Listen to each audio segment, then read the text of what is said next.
میں ایک دفعہ ایک سفر پہ تھا تو ایک شخص مجھے ملا، کوئی تقریب تھی، اس کے بعد مصافحہ کرتے ہوئے تو جس طرح ایک روٹین کے ساتھ کیا حال ہے، کیسے ہیں، تو اس کے کپڑے کچھ پھٹے ہوئے تھے، لوگ مل رہے تھے تو میں ہر ایک سے پوچھ رہا تھا کیسے ہیں جناب، کیسی طبیعت ہے.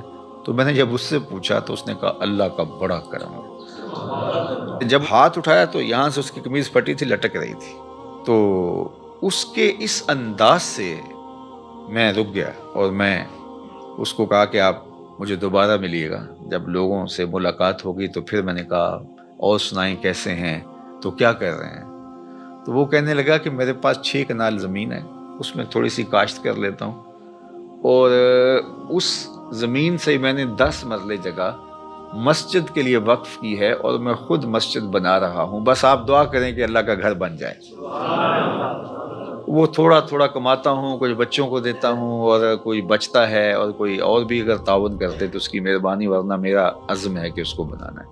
تو وہ کوئی عالی شان دنیاوی اعتبار سے تو نہیں بنے گی، لیکن جیسے بھی تو میری بس آرزو ہے کہ میں زندگی میں مسجد کو مکمل ہوتا دیکھ لوں بس. اب اس نے ہاتھ کھڑا کیا تو یہاں سے پھٹی ہوئی قمیض لٹک رہی تھی، لیکن ایسے ہاتھ اس کا اللہ کا شکر ہے. میں کہتا ہوں یہ شہنشاہوں کو بھی نصیب نہیں ہے. جو چین کی نیند اسے آتی ہوگی کسی اور کو آ سکتی ہے. تو اللہ پہ اگر آپ راضی رہنا سیکھ جائیں تو پھر جس حالت میں ہوں گے تو اللہ آپ سے راضی ہو جائے گا. اور اگر نہیں سیکھیں گے تو اربوں خربوں کے بعد بھی وہ بعض کروڑ پتی ارب پتی ان سے رواجن ہی پوچھتے ہیں جناب کیسے حال ہے، وہ کہتے ہیں چل ہی رہا ہے، اور وہ کہتے ہیں اللہ کا فضل ہے. تو اس کے چہرے کے اوپر پھیلی ہوئی خوشی، اس کی جو باڈی لینگویج ہے وہ بتا رہی ہے کہ یہ شخص کتنا خوش ہے اپنے رب پہ. اور دوسرے کی باڈی لینگویج بتا رہی ہے کہ یہ کروڑوں اربوں کمانے کے باوجود، حالانکہ جب مہنگائی ہوتی ہے، حالات تلخ ہوتے ہیں تو ان لوگوں کی اور چاندی ہو جاتی ہے، لیکن وہ کہتا ہے بس چل ہی رہا ہے. یعنی اس کی آواز ہی نکلی چل ہی رہا ہے. حضرت فضالہ بن عبید الانصاری رضی اللہ تعالیٰ عنہ فرماتے ہیں کہ انہ سمع رسول اللہ صلی اللہ علیہ وآلہ وسلم یقول، میں نے حضور علیہ الصلوۃ والسلام کو فرماتے ہوئے سنا تھا، طوبی لمن ہدی الی الاسلام، جس کو ہدایت اسلام نصیب ہوئی اس کو مبارک ہو. ایک تو طوبہ سے حضور نے مبارک دی، اور شارحین نے لکھا ہے کہ طوبہ جنت کا درخت بھی ہے. تو حضور نے فرمایا اس کو جنت کا وہ درخت نصیب ہوگا. اور جنت کا درخت کوئی ان درختوں کی طرح تھوڑا ہے کہ ایک جگہ پہ ہو اور تھوڑا سا سایہ ہو. جنت کے درختوں کے اتنے لمبے اور گھنے سائے ہیں کہ سواری کے اوپر بیٹھ کے کوئی چلے 500 سال تک چلتا رہے تو سایہ ختم نہ ہو. تو جس کو جنت میں ایک درخت بھی مل گیا تو اس کو جاگیریں مل گئیں، اللہ اکبر. اور جس کو پھر باغات ملیں گے تو وہ اس کی پھر کیا نعمتیں ہیں. تو حضور نے فرمایا طوبہ، یعنی ایک تو اس کو جنت کا درخت طوبہ نصیب ہو، یا پھر اس کو مبارک ہو لمن ہدی الی الاسلام، جس کو ہدایت اسلام دی گئی. وکانا عیشہ کفافن، اور اس کی زندگی کفایت کی تھی، جو ضرورت تھی اس کی وہ ہی پوری ہو رہی تھی، بس گزارا ہو رہا تھا، محتاج نہیں ہوا تھا، کسی کے آگے ہاتھ پھیلانے کی نوبت نہیں آئی تھی، لیکن بہت زیادہ بھی نہیں تھا، بس گزر اوقات ہو رہی تھی. وقنعہ، اور اس پہ وہ مطمئن بھی تھا. یہ مطمئن ہونا اوقع ہے، چونکہ جس حالت میں وہ رکھے اس حالت میں تو رہنا پڑے گا ہی، وہ کیا کرے گا. لیکن اس حالت میں رہ کے اس پر مطمئن ہونا، اصل یہ وہ چیز ہے کہ بندہ کہے کہ مالک میں تیرے اوپر راضی ہوں. اور اگر کوئی بندہ اللہ کی اس تقسیم پہ، اس کے دیے گئے پہ راضی ہو جاتا ہے تو اللہ کے محبوب کا ایک اور فرمان ہے جو سیدنا علی المرتضیٰ رضی اللہ تعالیٰ عنہ سے مروی ہے کہ جو اللہ کے دیے گئے تھوڑے رزق پہ راضی ہو گیا، اللہ کے محبوب فرماتے ہیں اللہ اس کے تھوڑے عملوں پہ راضی ہو جائے گا کہ بندے تجھے ضرورت بھی تھی اور پھر بھی تو میرے دیے پہ راضی ہو گیا، تھوڑے پہ راضی ہو گیا. دیکھو اللہ کے ہاں کیا کمی ہے، تھوڑا دے دے یا زیادہ دے دے، لیکن اگر وہ تھوڑا دیتا ہے تو وہی جانتا ہے کیوں دیتا ہے، اور اگر وہ زیادہ دیتا ہے تو وہی جانتا ہے کیوں دیتا ہے. بعض اوقات ایسے لوگوں کو اتنا فراواں مال دیا ہوتا ہے کہ بندہ کہتا ہے کہ یار اس کو اتنا مال ہو، اس کو پتہ بھی نہیں ہوتا، نہ اس کے پاس کوئی فہم ہوتا ہے، نہ اس نے کوئی منصوبہ بندی ہوتی ہے، تو وہ جس طرح چھت پھاڑ کے دینے والا معاملہ ہوتا ہے۔ اور بڑے بڑے ملازمین اس کے آگے پیچھے ہو رہے ہوتے ہیں، وہ کسی کام کا آدمی نہیں ہوتا۔ میاں صاحب نے کہا تھا بے وقوفاں دے نوکر ویکے دانش مند سیانے، تو بڑی دولت دے دیتا ہے۔ اور بعض بہت پڑھے لکھے، سمجھدار، معاملہ فہم، لیکن بیچارے بمشکل اپنا گھر چلا رہے ہوتے ہیں۔ اب یہ اس کی تقسیم ہے۔ ہاں، اگر قناعت مل گئی، شکر گزاری کا جذبہ مل گیا، وہ جس کو زیادہ دیا اس کو بھی اور جس کو کم ملا اس کو بھی، تو پھر اللہ کی طرف سے کامیابی ہے، وہ پھر فالح ہے۔ چونکہ اگر وہ یہ جذبہ دے دے تو پھر گزارے کے رزق پر بھی قناعت، اللہ پہ راضی رہنے کا جذبہ اور توفیق بہت بڑی سعادت ہے۔ اور اگر یہ نور نصیب نہ ہو قناعت کا اور اللہ پہ راضی رہنے کا، تو پھر کروڑوں اربوں کے باوجود بھی انسان ناشکرہ ہی رہتا ہے۔ وہ کہتا ہے نہیں بس چل ہی نہیں رہا جی، آج کل ہیں ہی بہت مشکلات۔ تو اس لیے اللہ پہ راضی رہنے کا مزاج پیدا کریں۔ اس نے یہ تھوڑا کیا کہ ہمیں زندگی دے دی، اس کا یہ تھوڑا کرم ہے کہ اس نے ہمیں صحت عطا فرمائی، اس کا یہ کتنا کرم ہے کہ اس نے ہمیں اسلام کا نور اور جمال عطا کیا۔ باقی ہماری ضرورتیں تو پوری ہو رہی ہیں، ہمارے اوپر تو اس کا کرم می کی طرح برس رہا ہے۔ یہ تو ہمارے مطالبے زیادہ ہیں، ہماری خواہشیں بڑھ گئی ہیں، اس لیے ہم پریشان ہو جاتے ہیں، ہم دائیں بائیں دیکھتے ہیں۔ دیکھیے جو جانور ہیں ان کو جتنا دانہ چاہیے ہوتا ہے، جتنا چارہ چاہیے ہوتا ہے، یا گوشت خور جانور ہیں ان کو جتنا چاہیے ہوتا ہے، روز اتنا لیتے ہیں اور مطمئن، اور اپنی کچھار میں، اپنے گھونسلے میں، اپنے گھر میں چلے جاتے ہیں، بات ختم۔ انسان کے لیے مسئلہ یہ ہے کہ یہ جمع کرنے کے چکر کے اندر پریشان ہو گیا ہے۔ دنیا کے اوپر صرف دو مخلوقیں ایسی ہیں جو رزق جمع کرتی ہیں، ایک انسان، دوسری چیونٹی۔ اس کے علاوہ جتنی بھی مخلوقیں ہیں، چاہے وہ پانی کی ہیں، وہ مخلوقیں خشکی کی ہیں، ہواؤں میں اڑنے والی ہیں، کوئی اپنا رزق جمع نہیں کرتا۔ ہم کتنا کھاتے ہوں گے، لیکن یہ ہاتھی کتنا روز کھاتا ہے؟ بڑی مچھلیاں، وہیل مچھلیاں ہیں، یہ اتنا کھاتی ہیں ٹنوں کے حساب سے، اور اللہ اس پانی میں ان کے لیے وہ میسر فرما رہا ہوتا ہے۔ یہ ہنس پرندہ جو ہے یہ خالص سچے موتی کھاتا ہے، اور دنیا کے اندر لاکھوں کروڑوں ہنس پائے جاتے ہیں، اور اللہ روزانہ پیٹ بھرنے کے لیے ہر ایک کو سچے موتی فراہم فرماتا ہے۔ تو ہم تو خام خواہ پریشان ہو گئے۔ ہاں، ہمیں سائی کرنے کا کہا گیا ہے، محنت کرنے۔ وہ پرندہ بھی اڑ کے جاتا ہے، شیر بھی اپنی کچھار سے نکل کے شکار کرتا ہے، سائی وہ بھی کرتا ہے۔ تو اللہ جل شانہ ہمیں قناعت کا نور عطا فرمائے، اور اس نے ہمیں جس حالت میں رکھا ہے اس میں کامل مکمل اطمینان عطا کرے، ہماری ضرورتوں کو اپنے فضل سے پورا فرمائے۔ اور اس معاشرے کے اندر جس طرح معاشرتی نظم بن گیا ہے، تو ہماری کچھ مجبوریاں ہیں۔ کسی نے بیٹیوں کی شادیاں کرنی ہیں تو ظاہر ہے کہ وہ چاہے بھی کہ میں بالکل سادگی سے کروں، لیکن ادھر سے مطالبے اور بہت کچھ ہیں، ہم اچھی طرح اس کو سمجھتے ہیں، تو اللہ اپنے کرم سے ہمارے لیے آسانیاں پیدا کرتے ہیں۔ لیکن جو بات کہنے کی ہے وہ یہ ہے کہ اگر یہ ساری ضرورتیں ہمارے ساتھ جڑی ہوئی ہیں اس معاشرت میں رہنے کی وجہ سے، تو وہ پورا کرنے کی کوشش ضرور کریں، لیکن اس دل کو قناعت سے خالی نہ ہونے دیں۔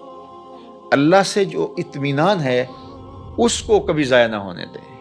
باقی یہ اگر ضرورتیں بڑھ گئی ہیں تو یہ معاشرے نے بڑھائی ہیں، ہماری ضرورتیں وہ پوری کر رہا ہے، اور ہم جو کہتے ہیں ہم پیچھے رہ گئے، تو ہم کچھ لوگوں کو آگے دیکھ کے کہہ رہے ہیں کہ ہم پیچھے رہ گئے، ورنہ ہماری ضرورتیں وہ پوری کر رہا ہے۔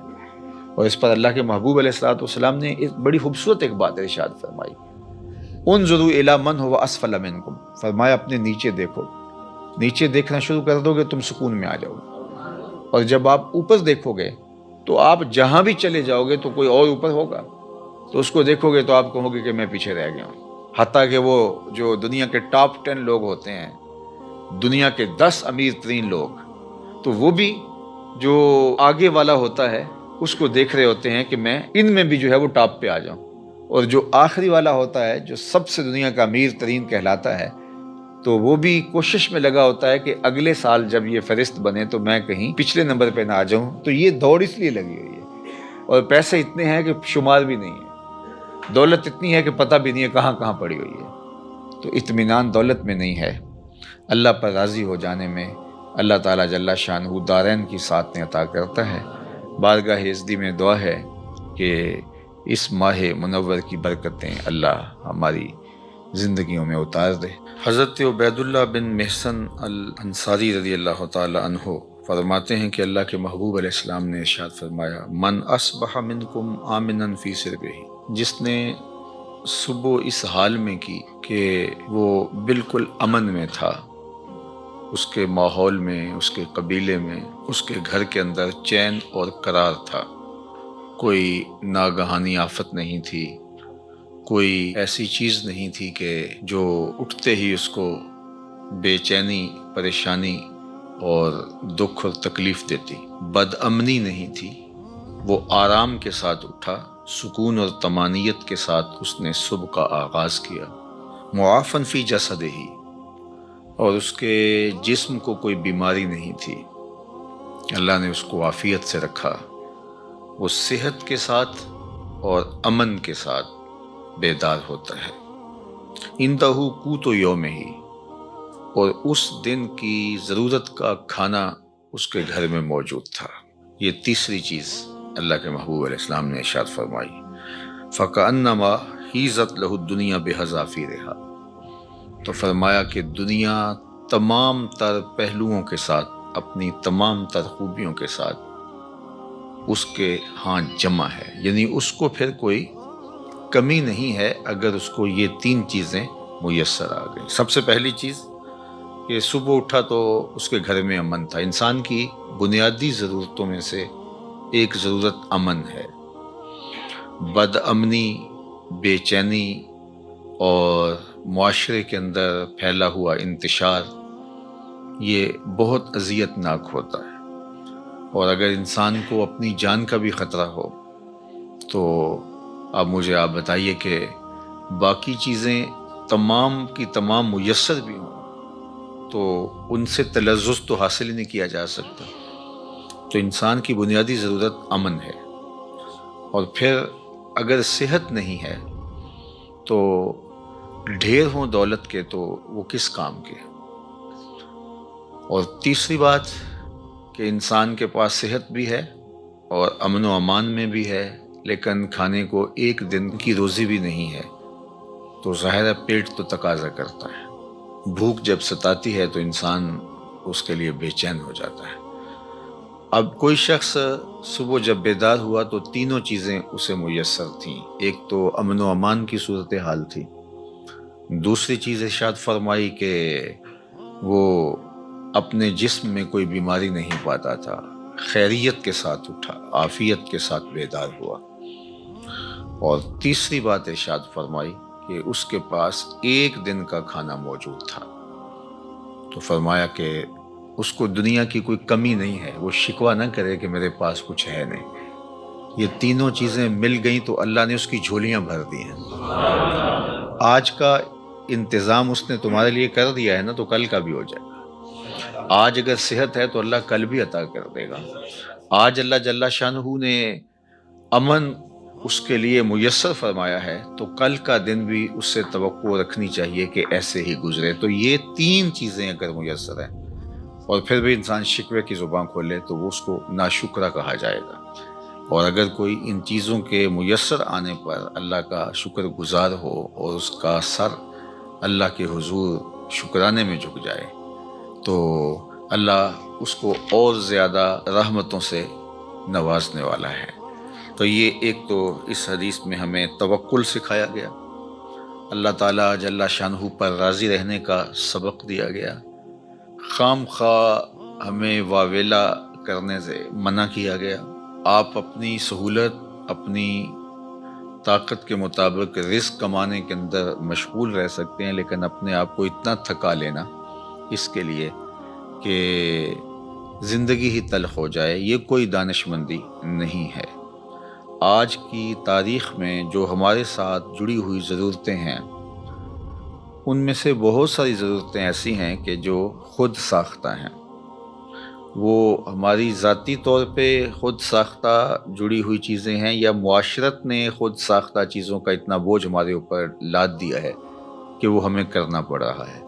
اگر معاشرہ اللہ کے رسول صلی اللہ علیہ وآلہ وسلم کے بتائے ہوئے طریق کے مطابق سادگی اختیار کرتا ہے اور میانہ روی کے ساتھ وہ زندگی بسر کرتا ہے تو ان حالات کے اندر بھی زندگی تلخ نہیں ہے۔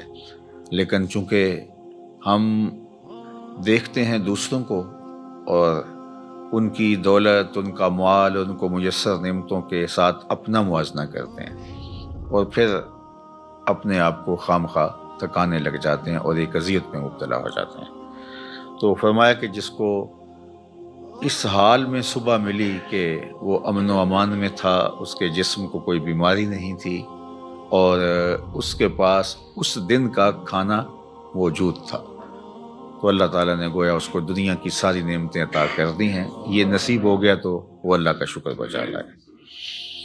حضرت عبداللہ بن عمر بن عاص رضی اللہ تعالیٰ عنہ سے مروی ایک روایت جو امام مسلم نے اپنی سند کے ساتھ روایت فرمائی ہے کہ ان رسول اللہ صلی اللہ علیہ وآلہ وسلم قال، اللہ کے محبوب علیہ الصلاۃ والسلام نے ارشاد فرمایا، قد افلح من اسلم، فلاح اس نے پائی جس کو اسلام کا نور نصیب ہو گیا۔ سب سے بڑی دولت جو ہمیں اس دنیا کے اوپر عطا کی گئی ہے وہ ایمان کی دولت ہے، اور سب سے بڑی دولت جو ہمیں آخرت میں عطا کی جائے گی وہ دیدار الہی ہے۔ جو اس دنیا میں اسلام سے، ایمان سے محروم رہا تو وہ حقیقی محروم ہے۔ ہوا میں اڑے، چرخ پہ جھولے، دنیا کی ساری مال و دولت کا مالک بن جائے اور عالی منصبوں کے اوپر فائز المرام رہے، دنیا اس کو سیلوٹ کرے، عزت وقار کی مسند پہ بیٹھا ہو، دنیاوی اعتبار سے وہ ہواؤں میں اڑتا پھرے، لیکن اگر اس کا سینہ ایمان کے نور سے خالی ہے، کوڑی مول نہیں اس کا، تو سب سے بڑی دولت اس دنیا کے اوپر جو حضرت انسان کو دی گئی ہے وہ اسلام ہے، ایمان کی دولت ہے۔ تو اللہ کے محبوب نے فرمایا قد افلح من اسلم، فلاح اس نے پائی جس کو اسلام مل گیا۔ اللہ اکبر۔ یہاں لفظ جو استعمال کیا گیا ہے وہ افلح ہے، یعنی وہ کامیاب ہوا۔ فلاح کا لفظ جو ہے یہ بہت جامع لفظ ہے اور ہم سب لوگ اس لفظ سے اچھی طرح آگاہ ہیں، شناسا ہیں۔ ہر روز ہمیں ہر نماز کے لیے پکاری گئی اذان میں 2 مرتبہ دعوت فلاح دی جاتی ہے، حی علی الصلاۃ، حی علی الفلاح۔ تو ہمیں کامیابی کی طرف بلایا جاتا ہے، اور فلاح دنیا اور آخرت دونوں جہانوں کی کامیابی کے لیے بولا جاتا ہے۔ تو دنیا میں بھی وہ سرخرو اور کامیاب ہو گیا اور آخرت میں بھی سرخرو اور کامیاب ہو گیا۔ کون؟ جس کو اسلام کا نور دیا گیا۔ اور اس کے مقابلے میں کافر نقصان میں ہے، اس نے فلاح نہیں پائی، چاہے اس نے دولت کے جتنے مرضی ڈھیر جمع کر لیے، تو وہ خسران میں ہے، فلاح میں نہیں ہے۔ وَقَانَ رِزْقُهُ كَفَافًا، ایک تو اس کو اسلام ملا اور دوسرا اس کے پاس گزارے کا رزق میسر تھا، اس کی ضرورت اس سے پوری ہو رہی تھی، وہ فاقوں سے مر نہیں رہا تھا، اس کی ضرورتیں پوری ہو رہی تھی، اس کا بدن برہنہ نہیں تھا، بدن ڈھانپنے کے لیے کپڑے میسر تھے، پرانے سے ہی، بہت مہنگے نہیں، واجبی سے ہی صحیح، اس کو جو ضروریات زندگی ہے وہ میسر ہیں، اور گزارے کا رزق اللہ تعالیٰ نے اس کو عطا کر دیا ہے۔ یہ 2 چیزیں، اسلام کی دولت اور گزارے کا رزق۔ اب تیسری بات کیا فرمائی؟ وَقَنَّعَهُ اللَّهُ بِمَا آتَاهُ، اللہ جل شانہ نے اس کو یہ جو عطا کیا ہے اس پر وہ مطمئن ہے اور اس پر وہ قناعت کرتا ہے، اس پر وہ راضی ہے کہ مالک تو نے مجھے جس حال میں رکھا ہے میں واہ خوش ہوں اس پر۔ اللہ اکبر۔ تو ایسا شخص کامیاب ہو گیا، یعنی ایمان کا نور نصیب ہے، اسلام کی دولت میسر ہے اور ضرورت کی روزی اس کو نصیب ہو جاتی ہے، اور اس پر وہ راضی بھی ہے، اس پر وہ قانع بھی ہے، خوش ہے کہ مالک میں تیری تقسیم پہ راضی ہوں۔ اللہ سے زیادہ کی اگر وہ طلب کرے اور کوشش اور سعی کرے تو شریعت اس سے بھی نہیں روکتی، لیکن جتنا اس نے عطا کر رکھا اس پہ بھی تو راضی رہے، اس پہ بھی تو خوش رہے۔ اگر نہیں خوش رہے گا تو کیا کرے گا؟ اللہ نے تو جو مقسوم اس کے لیے کیا ہے، جو لکھا ہے وہی ملے گا اس کو، تو اب وہ الٹی چھلانگیں بھی لگائے تو کچھ نہیں کر سکتا۔ تو وہ کوشش کرے، اللہ سے دعا مانگے، اس کی ضرورتیں بڑھ رہی ہیں تو وہ کہے مالک میری ضرورتیں بڑھ رہی ہیں تو مجھے اس کے لیے اپنی جناب سے رزق بھی وسیع عطا کر دے، تو اس میں کوئی حرج نہیں ہے۔ اس کے لیے اپنے کام کو، کاروبار کو پھیلانے کی سعی کرے، کوشش کرے، لیکن اپنے اوپر مسلط نہ کر دے۔ یہ اس کے ذہن، دل، دماغ میں ہونا چاہیے کہ مالک جہاں تو مجھے رکھے گا میں رہوں گا وہاں راضی، لیکن تو کرم کر کے مجھے اور زیادہ عطا کر دے۔ تو پھر وہ جس حالت میں ہے اس حالت میں بھی خوشی کے ساتھ زندگی بسر کر رہا ہوگا، اور اللہ اس کی حالت اگر بہتر فرما دے تو اس میں بھی اس کو خوشی اور شکر کی کیفیت نصیب ہوگی۔ اور اگر وہ قناعت کا نور نہیں پائے گا تو وہ جس حالت میں ہے اس حالت کے اندر بھی وہ دکھی، پریشان، ہر وقت ٹینشن میں ہوگا۔ اور اگر اس کو زیادہ بھی عطا کر دیا گیا تو یہ جو بیماری اس کو لگ گئی، ناشکری کی، ہر وقت عدم اطمینان کی، وہ آگے چلا گیا، میں بہت پیچھے رہ گیا ہوں، تو آگے تو بہت سارے لوگ ہیں، تو وہ کبھی بھی اس مرض سے چھٹکارا نہیں پا سکے گا۔ وہ کروڑ پتی بھی ہو جائے گا، ارب پتی بھی ہو جائے گا، لیکن اس کے نفس کی کمینگی ختم نہیں ہوگی۔ تو نفس کی کمینگی یہ انسان کو توڑ کے رکھ دیتی۔ دینی اور اصلاحی ویڈیوز کے لیے چینل کو سبسکرائب کریں۔